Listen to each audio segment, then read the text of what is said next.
This week on Camera Talk, the wife is out at a doctor's appointment, so I got Mr. Dillon co-hosting again with me today. What are we looking at? This week, we're looking at the Rembrandt lighting situation. We all know who Rembrandt is, right? Old guy, dead guy, all about light and shadow. It's kind of what he was famous for. If you know you can look up the Night Watch. It's the famous painting, most famous painting of his anyway. This dude, he was participating in some Rembrandt lighting a while ago, so we're going to throw off some of that, aren't we? Aren't we? Yeah. Aren't we? Yeah. So, you going to smile for the camera? You going to smile for the camera? So, let's get together and find out what Rembrandt lighting is all about. So, come on back and we'll dive into it together. Here I am, Vietnam. Rain is always coming down. This is Camera Talk with Dr. Scott. All right, this week, just as the intro says, we're looking at Rembrandt lighting.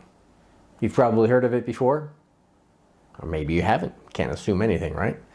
Well, Rembrandt, for those new to the world and have been living under a rock, perhaps.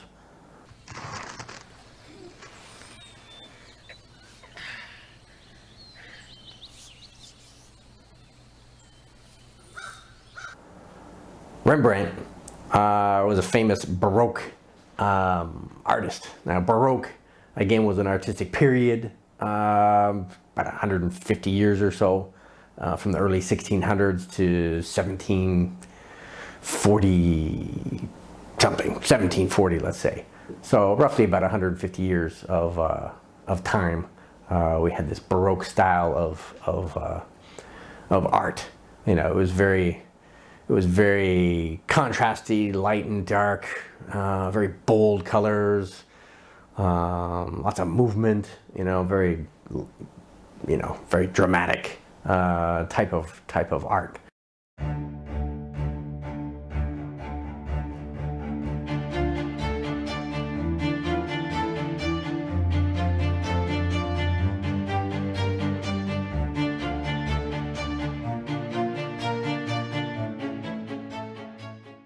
And Rembrandt was a Dutch artist from that period.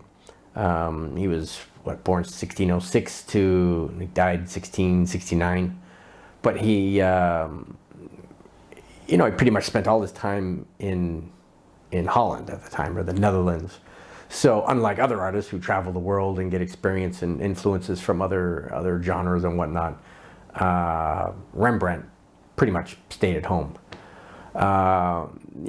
His full name, pardon the accent, since I'm not Dutch.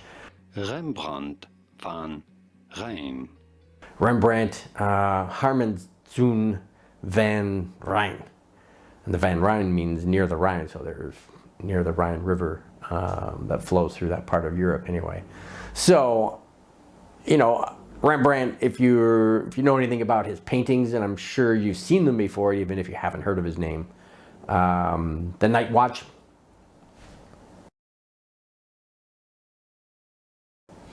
is probably his most famous, from 1642. And again, it was when they actually looked at that thing, they thought it was a nighttime thing, but it was really a daytime painting, and it was just the group of soldiers coming out of the shadows into a brightly lit area of the alleyway or wherever they were. So, but because of the lighting, it looked like it was all at nighttime. And what Rembrandt did that was a little different from some of the other artists in his time was he focused on internal light. You weren't sure where the lighting was coming from.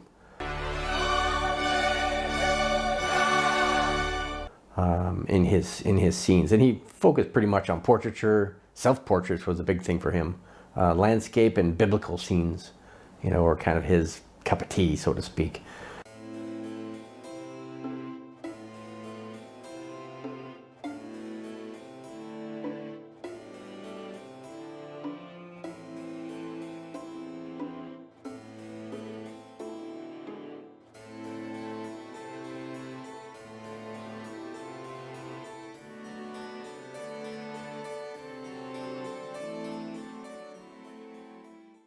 But again, with the internal lighting, he could have it come from whatever angle he wanted. So he wasn't reliant upon candlelight or street lights or the sun or anything else for that matter. He chose his angle of light, and for many of his artistic works, they come from a 45-degree angle to where the subject is. And because it's lit only in one direction, there is no backlight, so therefore you have a shadow. You know, if this was the light source here, you'd have a shadow that falls upon the face this way. And, you know, again, with the angle just right on the subject, you end up with a patch of light or a lit area on the cheek over here, and it's like a triangular shape. And that's what kind of identifies Rembrandt lighting for today's photographers anyway. And you know, I have a number of examples. I'm going to show you some of the stuff I did myself, family pictures with Dylan and whatnot, using my living room window, and I closed the curtain so I only had a bit of light coming through, and then I put him on an angle, you know, so that we had our Rembrandt lighting. And it's, you know, without the patch, it's still considered Rembrandt lighting, you know, even just half. And there's a artistic phrase that's been used for that. It's an Italian phrase, so I'll put on my best Italian accent, and it's called Chiaroscuro, chiaroscuro. chiaroscuro, chiaroscuro. Probably say it wrong anyway, but why not? Sounds cool. And what it basically means is the treatment of light and shade, using high contrast across the scene or across the face, in that regard. So that's kind of where, you know, Baroque artists at the time were using this type of technique.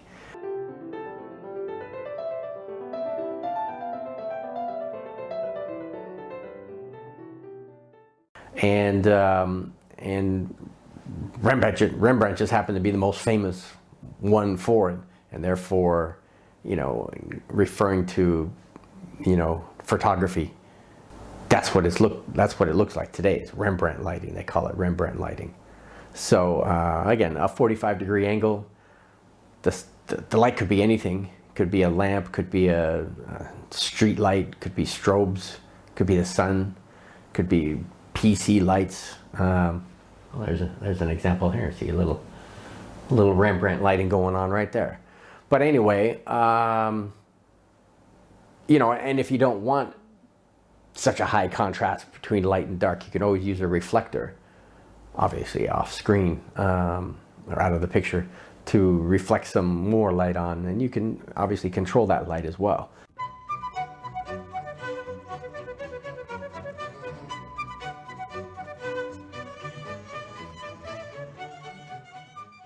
So you can lighten the dark side, or I'll show you the dark side. Or, you know, just have a slight shadow going on. You know, it really is dependent upon you, the photographer. So, you know, it's another example here of that. You know, and if I get close enough for you to see, you know, whew, that's pretty light. Yeah, getting on an angle kind of like this. See how the obviously it's too bright on that side, but get a little lights bleed splash onto this side over here. So anyway, bad example using a flashlight directly in my face, but you get the idea anyway of how that works. But like I said, I'll show you the samples that I did myself.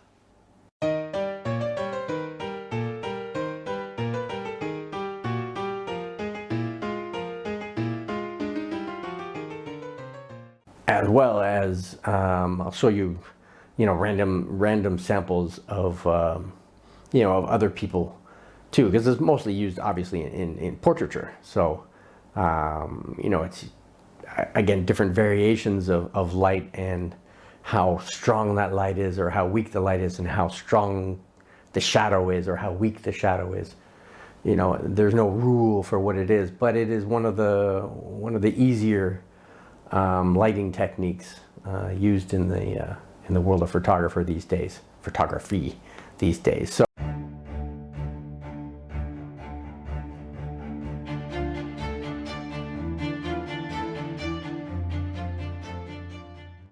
that's pretty much all I wanted to talk about this week, is just kind of giving you an idea of, you know, if you're you know, looking for different ways to use lighting instead of going out and having to buy 3 or 4 different lights and strobes and flashes and all these things. You can use a natural light. You can use whatever light may be available to work for you in that regard. So easy, that's my thing. I like easy. I could take that into another direction, but because I'm a teacher, I don't want to get in trouble by saying the wrong thing. So I like easy, but in another kind of way. That's what she said. So anyway, that was it for Camera Talk with Dr. Scott.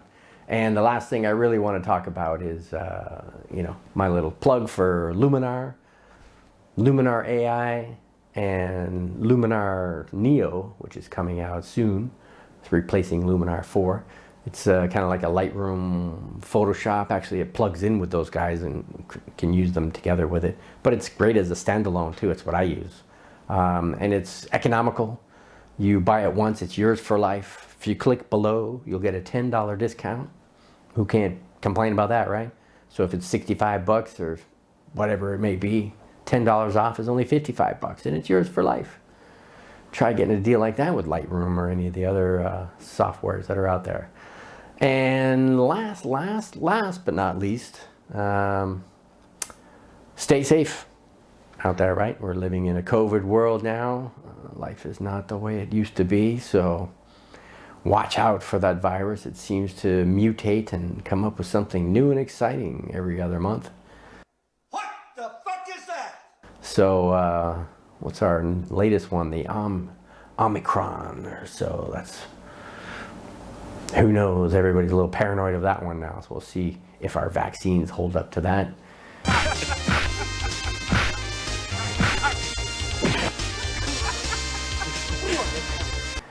And so on and so on and so on. It's like the never-ending story, never-ending saga. So stay safe. Come on back next week and we'll do it all again. So this all was brought to you by Modesty Photography, where we're here to teach you something you may not have known before, little tips and tricks about things, talk about vintage lenses, talk about manual focus lens, autofocus lenses, you name it, we'll talk about it. If there's anything in particular you want to talk about, leave me a comment below and we'll see what we can do for you. So other than that, have yourself a great week. Have a great weekend. Hey, I know one thing I forgot to tell you. Subscribe! That's right. And as my usual, I have to say it 3 times. Subscribe! For those who don't pay attention, as I told you, I'm a university teacher. I know when students are paying attention or not. So you got to repeat things a few times. So subscribe. And give us a thumbs up too while we're at it so we can show the thumbs up girls. It's part of my favorite part of the show.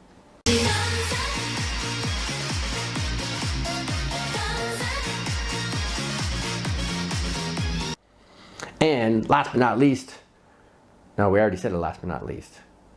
Well, I guess the last thing I want to say then is goodbye, right? Thanks for dropping by. See you next week. Come on back for more. Remember, you belong here at Modesty Photography and Camera Talk with Dr. Scott. All right, so bye-bye. Here I am,